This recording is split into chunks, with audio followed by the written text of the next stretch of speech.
Okay, sir. Good morning, everybody. Welcome to DBS Talks. This is Dr. Srilata, Associate Professor, Department of Humanities and Sciences, DBS Engineering College, Kavali, Andhra Pradesh. It is my really pleasure and honor to introduce Dr. B. Lakshmi Kantham Garu, retired IAS. He was born to Sriman Govindaswamy Naidu and Srimati Subhadramma, an ideal couple in the year 1960. His birthplace is Pillari Kuppam, located at Chittoor district. In view of his humble birth, discipline, and values imbibed by his parents, he was well educated. He started his career as a teacher and molded many students as responsible Hello. citizens. The ambition to become a civil service officer made him stood in the first position in APPSC Group 1 examination. As a Group 1 officer, he did his service to this civil society in different positions. He brought many reforms and implemented them successfully as RDO to Kavali, Adilabad, and Anantapur. He was very successful officer as a JUO Tirupati Tirupati Devasthanams. As it is said, he was a great inspiration not only for his subordinates but also for some his contemporaries with regard to his commitment and dedication when he was working as a collector for Krishna district. His versatile genius brought him 10 gold medals, received 6 national and state awards, and many laurels. Apart from the professional life as IAS officer, he was done many social service activities and also continue the same he award by Honorable Governor ESL Narasimhangaru for excellent development service for the Red Cross. We are really thankful to Dr. B. Lakshmi Kantham Garu, retired IAS, for accepting our request to share his valuable thoughts to our students. I am very sure that his talk will definitely give nice thought to the students to shape up their life. We are very proud and fortunate to have such a great personality as our advisor for sharing his knowledge through DBS talks. We indeed owe a debt of gratitude for him. Now I am requesting Dr. B. Lakshmi Kantham Garu, retired IAS, to continue his talks on make your life successful with 5 E's, that is education, employment, employability, ecosystem, entrepreneurship. So thank you, sir. Thank you. Yeah. Uh, Good morning to DBS management, particularly the secretary, the chairman, the staff, and Dr. Srilata Garu, and teaching staff, non-teaching staff, and my dear students. So today, we are going to discuss something about the 5 E's. 5 E's are education, employability, employment, ecosystem, and entrepreneurship. These are all truly reflecting the 5 elements of the nature: the earth, sky, fire, water, air. These are the 5 elements which are dictating the nature and environment.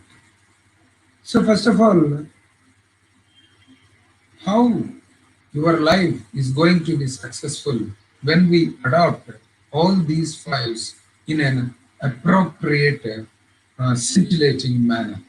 Appropriate and scintillating manner.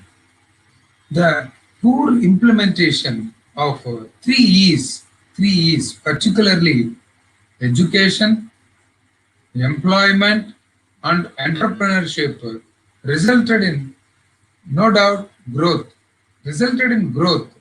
but it is not truly reflecting the substantive poverty reduction. No doubt, even though the implementation is poor, the growth may be somewhat moderate, but it is not truly reflecting the reduction in poverty level. Poverty is one among the 17 sustainable development goals. India's poverty right now is 21.9%. Both rural and urban put together, the poverty rate in India is 21.9. The when we see the poverty index rating in the world, poverty index rating in the world, the Equatorial Guinea is the uh, country with the highest poverty. Is the country with the highest poverty. So the poverty is the most important sustainable development goal, where UNO, United Nations Organization, has fixed the timeline up to 2030, where all countries in the world should eradicate poverty and should bring down the poverty rate to zero or less than 1%. So that is the ultimate goal in the world, because poverty is the most important thing in the world. So we have to focus it on poverty. And then second one is the transition. Now India is moving towards 5 labor market transitions.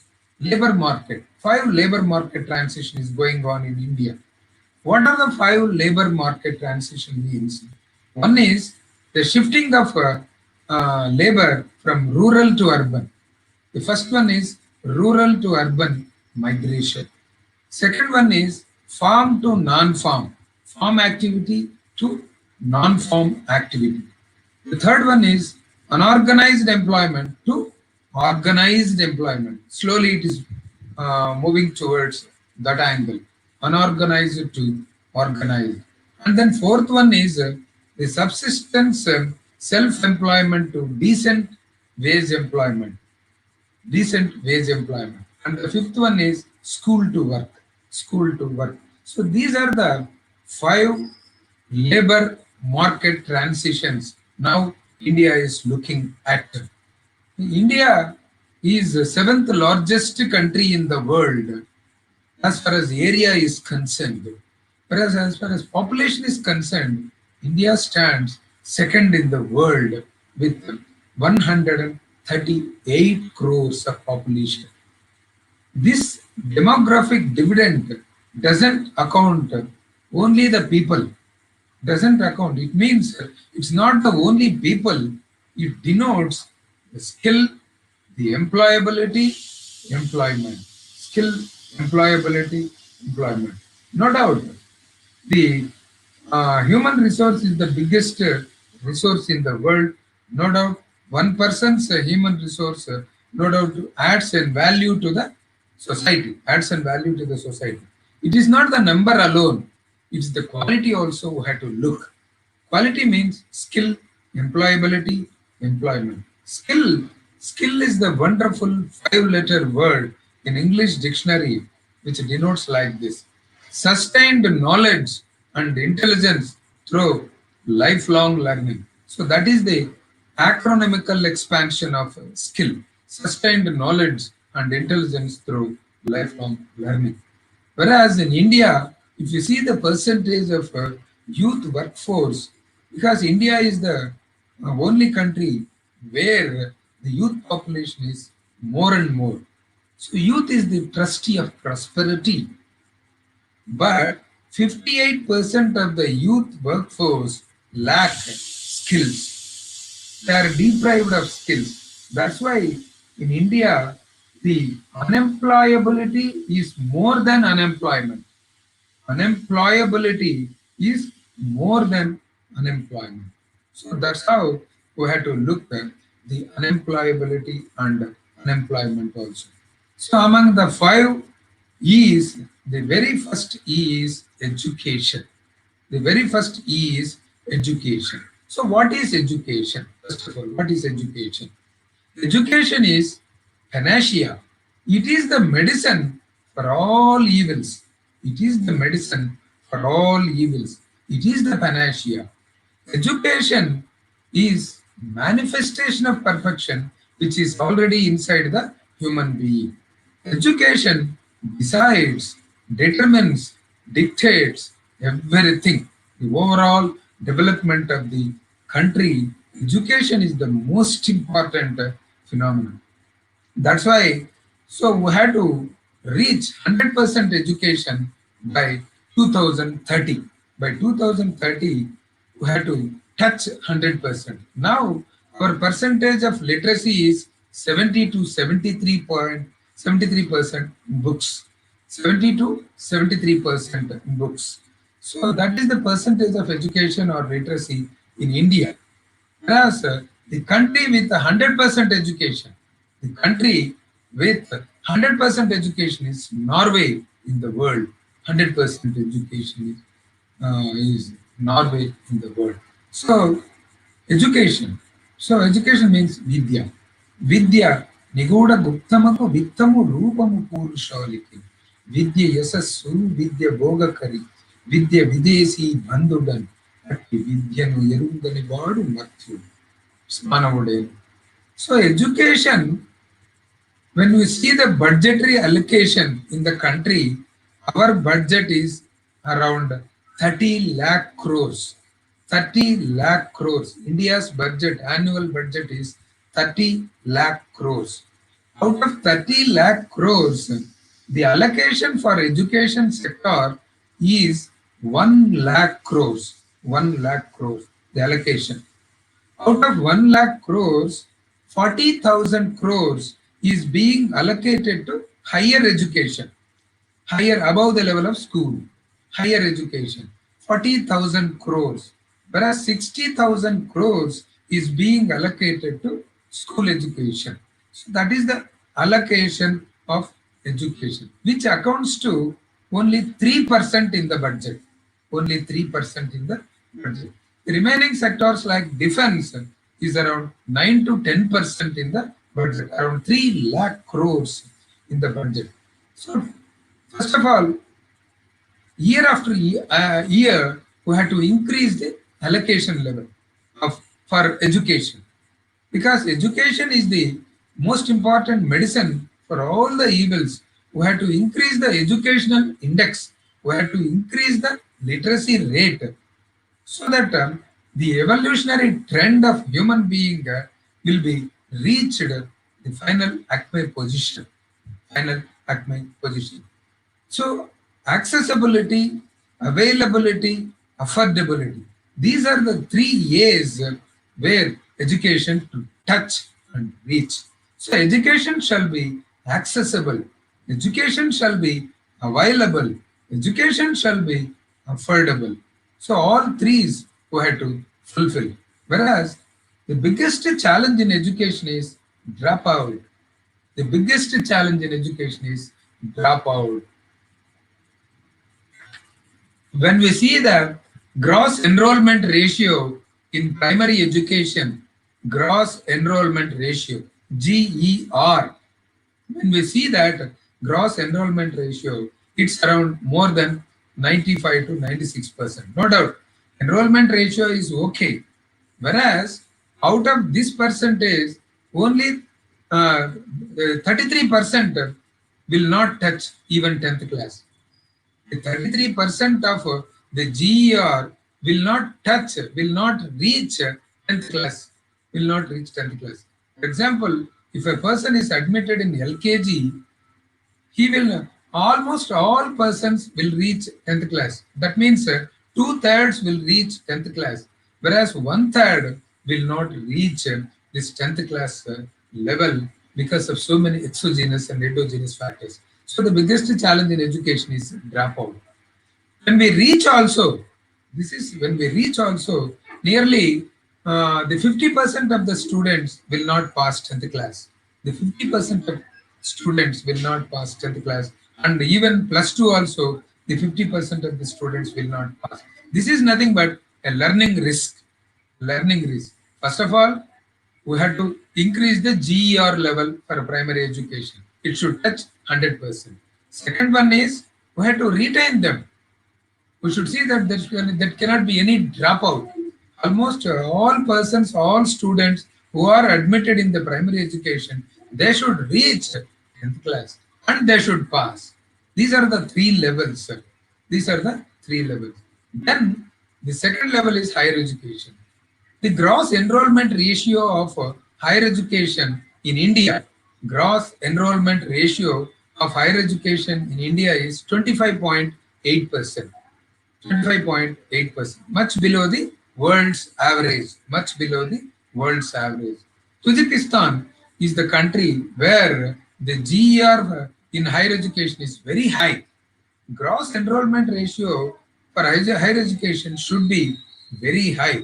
That is the ultimate goal. So these are the lacunae in educational sector. Educational sector. There is a strong partition in mind between learning for earning and learning for living. In the mind, there is a strong vertical partition. One side it is learning for earning, the second side it is learning for living. That means LE and then LL. These two are totally partitioned. Then, what is the possible solution for educational sector? So, in the decade from 2000 to 2010, the most important act have come into existence. That is right to education. Right to education. Vidya Hakku Chettam. Right to education. Whereas the right to education, now it is the right time for introspection. ఇప్పుడు ఆత్మ విమర్శ చేసుకోవాలి ఈ చట్టం మీద. ఈ చట్టంలో ఇంకా కొన్ని లోపాలు ఉన్నాయి. ఆ లోపాలన్నీ సరిదిద్దాలి. అంటే విద్యా హక్కు చట్టంలో ఉన్న లోపాలను సరిదిద్దాలి. ఎలా సరిదిద్దాలి? What is the possible solution అంటే basically we have to focus much and much on foundational skills. Quality education more than the vocationalization. విద్యలో నాణ్యత ఉండాలి. That means we have to focus on 3 R's. What are the 3 R's skill? Reading skill, writing skill, arithmetic skill. Reading, writing, arithmetic. These are the 3 fundamental skills. These are the 3 fundamental skills: reading, writing, arithmetic. 3 R skill.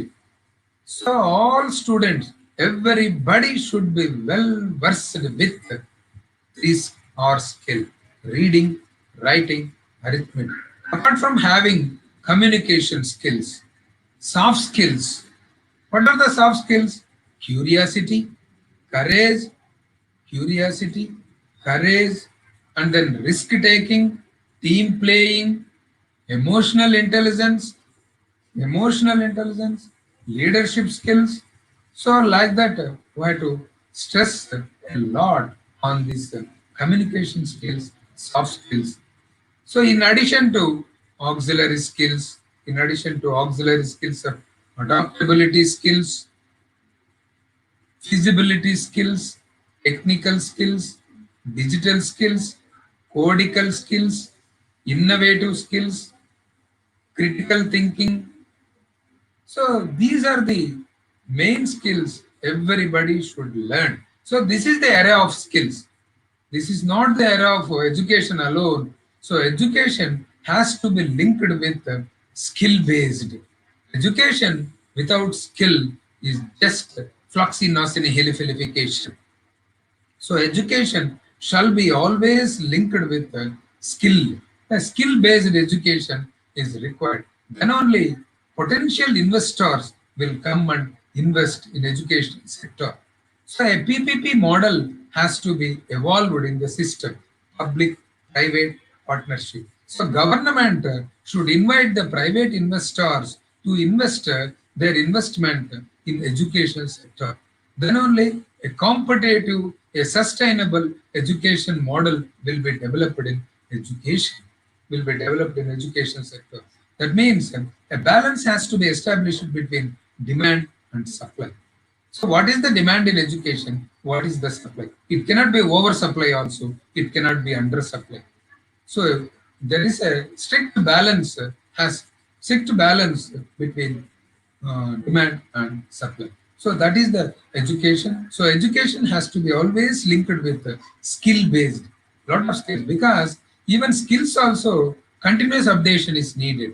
The biggest skill in the world is commitment to lifelong learning. Because what we are learning today, 35% of skills will not be useful after 5 years. That means continuous updation in skill may also has to be improved.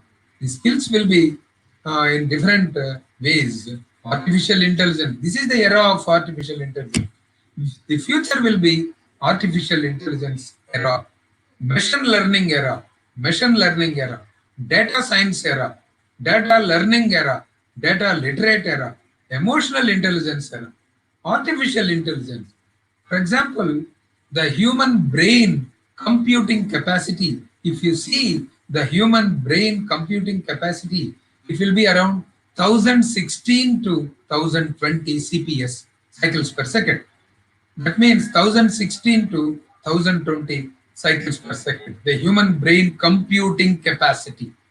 Whereas the supercomputer, the capacity, the computing capacity of supercomputer also is 1012 only, 1012 CPS only now, as of now. That means even the computing capacity of supercomputer also is not reaching the level of human brain computing capacity. That's nature. That's God's gift. The human brain computing capacity is 1016, whereas supercomputer computing capacity is 1012. No doubt, in the year 2023, almost all sectors will be under the fold of artificial intelligence. No doubt, by 2045, the capacity, the computing capacity of one laptop, the computing capacity of one laptop is equal to 10 billion population in the world. 10 billion population computing capacity. One laptop alone by 2045, no doubt. No doubt. Because 1 billion is equal to 100 crores. That means 10 billion is equal to 1000 crores. That means all 250 countries population put together, it will be around 1000 crores. So 1000 crores is equal to one laptop computing capacity. So that's how the artificial intelligence, the sector artificial intelligence and machine learning will be increasing day by day, day by day. So the future will be AI's future. The future will be ML future. The future will be EI future, emotional intelligence future. Forget about the traditional system of learning, traditional system of learning, conventional system of learning. Concentrate on non-conventional side. Concentrate on non-conventional side. We have to change our career alteration now. Career alteration now. So we have to study in detail. Lot of research has to be made on these items so that we have to change our careers from conventional methodology to non-conventional methodology. That means traditional to non-traditional, online system, blending education, digital online platform. We have to look in that angle overview.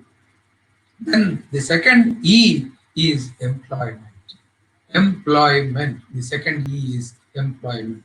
So as far as employment index rating is concerned in the world, Iceland is the country with the highest employment rate of 85%. Highest employment rate of 85%. Whereas in India, it's only 44%. The employment rate in India is 44, whereas in Iceland it is 85. 85.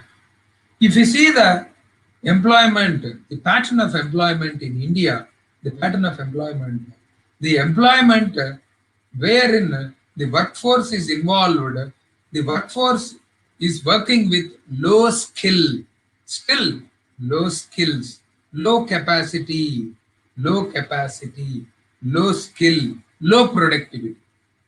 Employment, even this 45% also with low skill, low productivity, low capacity. For example, if you see the milk production in the world, if you see the milk production in the world, in India, 1,20,000 million tons, because India is the biggest milk producer in the world. India is producing 1,20,000 million tons of milk with the help of 75 million workforce. That means 75 million workforce is working in milk sector, primary sector, whereas the production is 1,20,000 million tons. If you see USA, United States of America, United States of America, 1 lakh people only, 1 lakh workforce only will be able to produce 60,000 million tons of milk. See the productivity, capacity, capability. So India is low productive, having low productivity. So it increase the productivity level also. And then the percentage of allocation of workforce in the sectors. In India, the entire GDP is being produced with the help of three sectors. Primary sector, that means agriculture, animal husbandry, sericulture, fisheries. So these are the sectors in primary sectors. Primary sector. Secondary sector is industry, mining. Tertiary sector is services sector, manufacturing sector, construction sector, that is tourism sector, that is tertiary sector. If you see the workforce allocation in India, 58% of workforce is working in primary sector. Out of the total 100% workforce in India, 58% is working in primary sector, which will contribute only 15% of GDP. 1/5, only 15% of GDP. What is GDP? The sum total of all the products produced in the country. The sum total of all the products produced in the country. స్థూల జాతీయ ఉత్పత్తి. దేశములో ఉన్న అన్ని రంగాలు కలిపి చేసే ఉత్పత్తి మొత్తాన్ని డబ్బులతో లెక్కేస్తే దాన్ని గ్రాస్ డొమెస్టిక్ ప్రోడక్ట్ అంటాం. Gross domestic product. కాబట్టి ఇండియా జీడిపి కానీ చూసినట్లయితే India GDP total primary sector, secondary sector, tertiary sector మూడు కలిపితే $3 trillion. $3 trillion. ప్రపంచంలో 5వ ఆర్థిక శక్తి. The 5th largest GDP is India with $3 trillion economy. The first one is America with $21 trillion economy. 21 trillion. 1 trillion is equal to 1 lakh crores. 1 lakh crores. So America is $21 trillion, whereas China is $15 trillion. $15 trillion. Japan is $5 trillion. Germany is $4 trillion. India is $3 trillion. Okay. So $3 trillion comes from three sectors: primary sector, secondary sector, tertiary sector. Whereas in India, 58% of workforce working in primary sector, which will contribute only 15% of GDP. Whereas industrial sector contribution is 25% GDP. The tertiary sector, service sector contribution is 60%. 60. But in India, the workforce in manufacturing sector is only 12%. Whereas in China it's around 50%. 50%. Then if you look at the angle of institutional mechanisms, in India, most of the institutions are dysfunctional now. If you see the employment exchanges, almost dysfunctional. Namesake, it is employment exchange. In India, 1,200 employment exchanges create only 3 lakh employment. Only 3 lakh employment out of 45 million registered in the employment exchange. Employment exchange is only for registration, not for provision of employment. And moreover, the villages, if you see the number of villages in India, India has 6 lakh villages. 6 lakh villages, India. Out of 6 lakh villages, more than 1/3, that means 2 lakh villages, more than 1/3 of villages are having less than 200 population each. That means each village has only less than 200 population. See the compatibility, see the feasibility. That's why in the job creation, in these villages is highly difficult. Highly difficult. Sustainability cannot be ensured because very smaller population in most of the villages, 33, more than 33% of villages in India. So now it is the right time for revamping of these employment exchange. Revamping of employment exchange. That means we have enough infrastructure in employment exchange, but it has to be linked. It has to be linked with private sector software people. Private sector software people. That means a public-private partnership has to be ensured. Public-private partnership has to be ensured. That means employment exchanges shall be converted into integrated career centers, ICC. Employment exchanges shall be converted into ICC, integrated career centers. Integrated. Karnataka has done some work on this career centers, integrated career center. That means these integrated career centers should provide services to the employees. What are the services that are going to be provided by these integrated career centers? One is assessment. The first service is assessment. What is the capacity of the student? What is the IQ level of the students? Then second one is counseling. Counseling has to be given. Counseling has to be given. Second service, counseling center.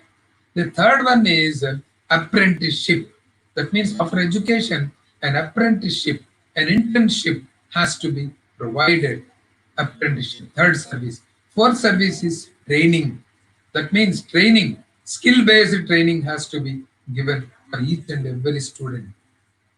So assessment, number one. Number two, counseling. Number three, apprenticeship. Number four, training. Number five, placement. So placement has to be ensured. All the five services have to be provided by integrated career centers. That means even apprenticeship number also, if you see in India, there are only 3 lakh apprenticeships, 3 lakh only.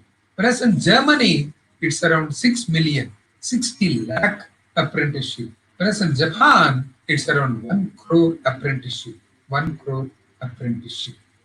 So that's how the employment sector has to be revamped fully in order to ensure 100% employment for the students. So that is the second sector. Second E. The third E is employability. Employability. What is employability? So in order to achieve the employment, each person has to be equipped with certain skills. Each person has to be provided with a platform. So that is known as employability.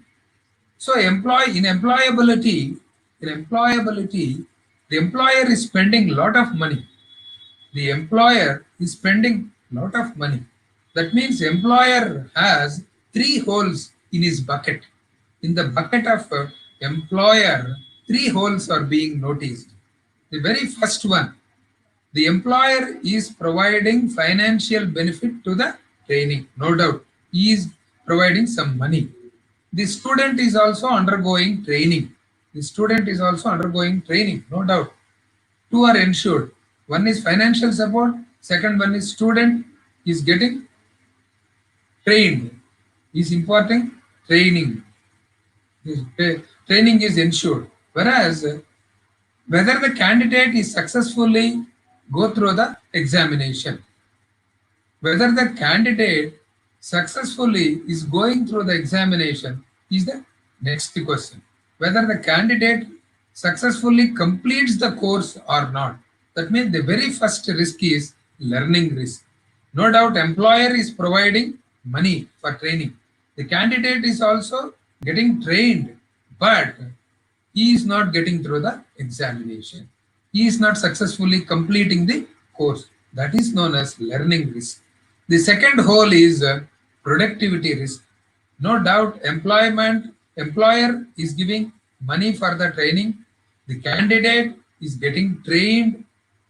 And third one is the candidate successfully completing the examination, but he is not working there. He is not working there. So that is known as productivity risk. Second hole. Third hole. Third hole. The employer is giving money.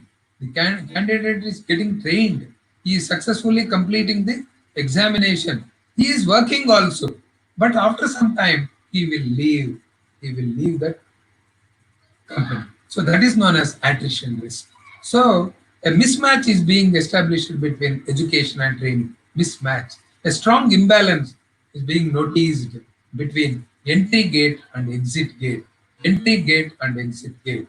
If you see the Indian Institute of Technology and Indian Institute of Management, IIT and IIM, where the entry gate is very, very tight, the entry gate is very, very tight, whereas the exit gate is wide open. The exit gate is wide open. There is a strong imbalance between entry and exit gate. For example, in another thing also, CA, Chartered Accountant, where the entry gate is wide open. Entry gate is wide open, whereas exit gate is very tight. So a strong imbalance is being noticed between entry gate and exit. We have to balance between these two, entry and exit gate also. And then the financial, what is the possible solution? The financial link has to be established. So government is spending money on the desired outcomes, learning outcomes. That means a integration is required between apprenticeship, training, and placements. So an integration has to be established between the apprenticeship and training placements. Training placements. That in a way of these poverty alleviation programs, where all the poverty linked programs, poverty alleviated programs, poverty measured programs have to be properly linked with skill development, so that a poor person can learn a lot of skills.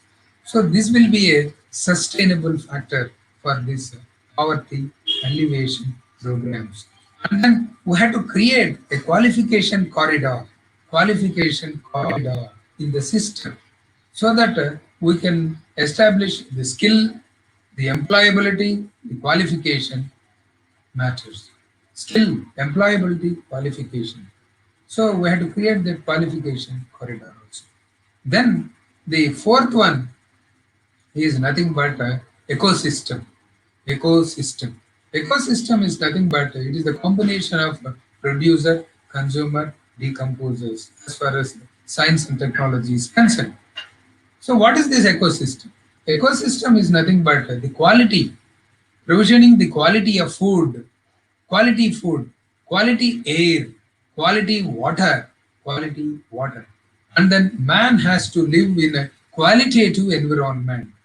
Human person requires the qualitative nature as far as food is concerned, as far as air is concerned, as far as water is concerned.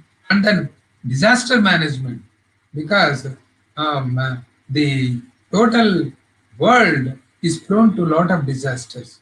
The disasters are of two types: the natural disasters and man-made disasters. Cyclone vulnerability, the flood vulnerability, earthquake vulnerability, and then landslide vulnerability, tsunami vulnerability, drought vulnerability. So a probable ecosystem has to be ensured. That means an ecological balance has to be ensured. The oxygen producers have to be improved. Oxygen producers have to be improved. So one health approach is to be established. One health approach, because man is being suffered by lot of plants, lot of animals, lot of environment. So we have to make a thorough investigation and research on one health approach, because nowadays we are seeing this COVID attack, coronavirus disease attack. It is rampant. It has become pandemic. So we have to conduct a thorough research on this one health approach. That is the fourth E, ecosystem. Ecosystem. And a healthy, hygienic ecosystem has to be created in the environment. Then the fifth E is entrepreneurship. So what is entrepreneurship? That means education shall be always linked with entrepreneurship skill. The best way The best way in getting started the entrepreneurship is stop talking, start doing. Stop talking, start doing.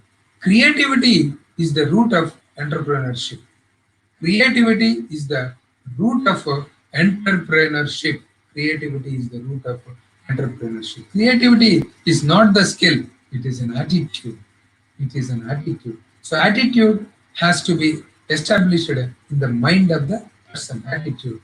Attitude is sufficient, more than sufficient. It is the attitude, not the aptitude, which will increase the altitude. That is 3A concept. So, creativity is the attitude more than the skill, more than the skill. You can do anything, but not everything. You can do anything, but not everything. So, hire the character and train the skill for. Hire a character and train the skill. Train the skill. Entrepreneurship. Entrepreneurship means one study has revealed that out of 3,000 MBA colleges, one study has revealed that out of 3,000 MBA colleges, more than 300 colleges are closed now. More than 300 colleges are closed. And one more study has revealed that in South India alone, more than 100 more than 100 engineering colleges have less than 10 students, less than 10 students strength. See this, this is nothing but an oversupply mechanism when compared to demand, oversupply mechanism. Now we have to see the shifting focus. Focus shifting has to be ensured. That means from these sectors of this MBA and then engineering to slowly to the other fields of law and then other highly demand artificial intelligence, emotional intelligence, machine learning, data science, science, and then medicine. If you shift the focus from competition to contribution, life will become a celebration. So shift the focus, match the demand with supply. Then only we can attract the potential private investors in entrepreneurship. Potential private investors. These investors have to solve this impossible trinity of cost, quality, and scale. So that is the entrepreneurship angle. That is nothing but entrepreneurship angle. So this entrepreneurship education, that means education shall be clubbed with entrepreneurial skills. Entrepreneurial skills.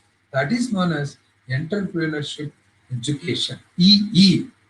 So we have to look in that angle nowadays. Entrepreneurial skill. Education alone is not sufficient. It has to be clubbed with skills, lot of skills, soft skills, communication skills, a lot of other auxiliary skills, foundational skills, everything.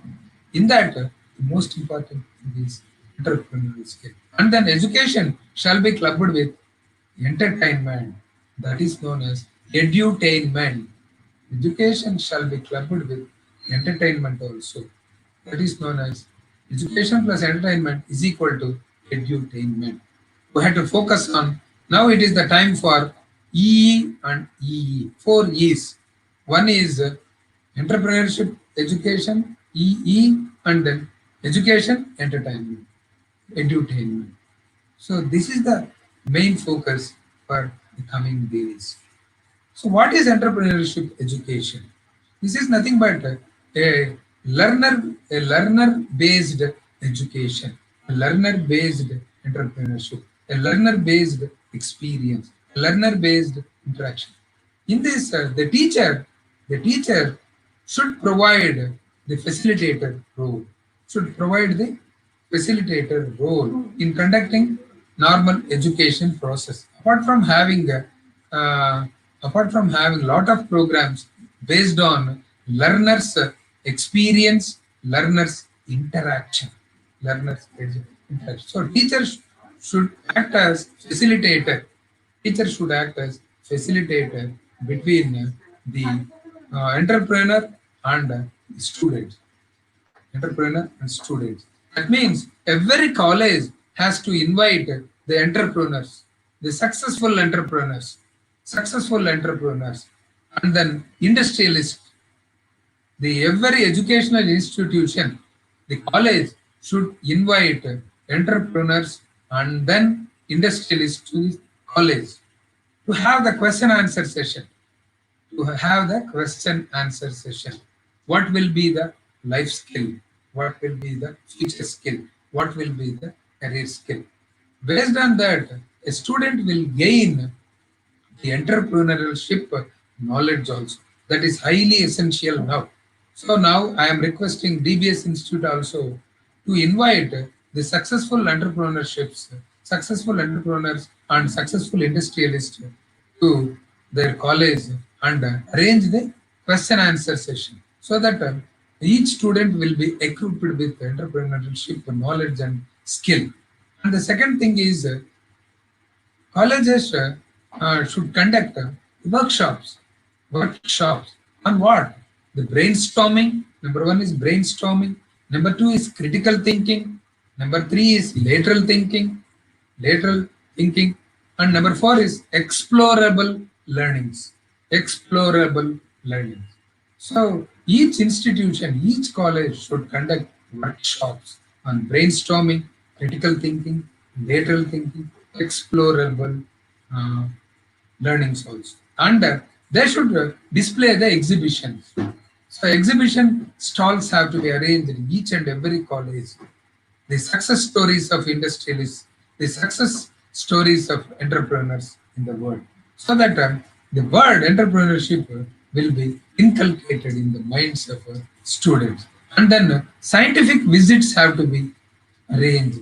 That means exposure visits have to be arranged to most of the successful industries and most of the successful entrepreneurs for all the students. So they should be equipped with these skills.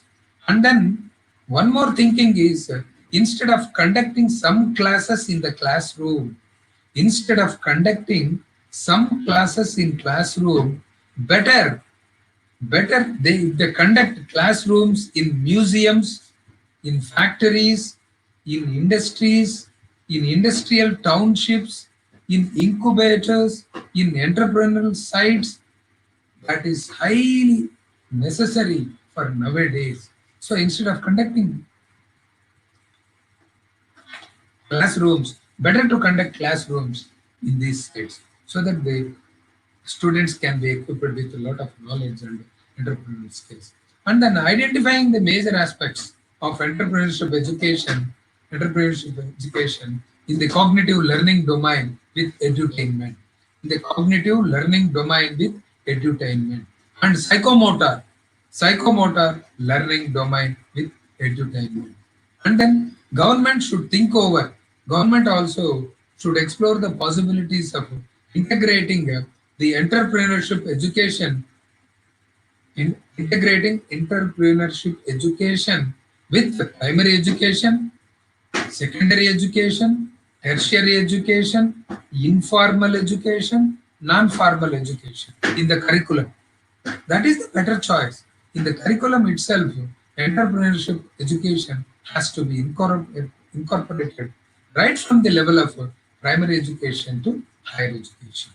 So that is the day. That is the day we are looking at. So that is the crux. So that is the most important parameter every world, every country is looking at now. So we had to relook, we had to redo our curriculum and incorporate this entrepreneurship education in the education level, starting from primary education to higher education. Then there are four types of entrepreneurs in the world. There are four types of entrepreneurs. Who are they?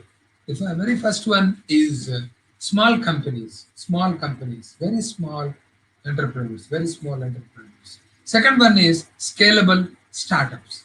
It can be scaled. We can start up the program in a scalable way, scalable startups. Third one is big companies, big companies. Fourth one is social entrepreneurs, social entrepreneurs. So these are the four entrepreneurs in the world: small companies, big companies, scalable startups, and social entrepreneurs.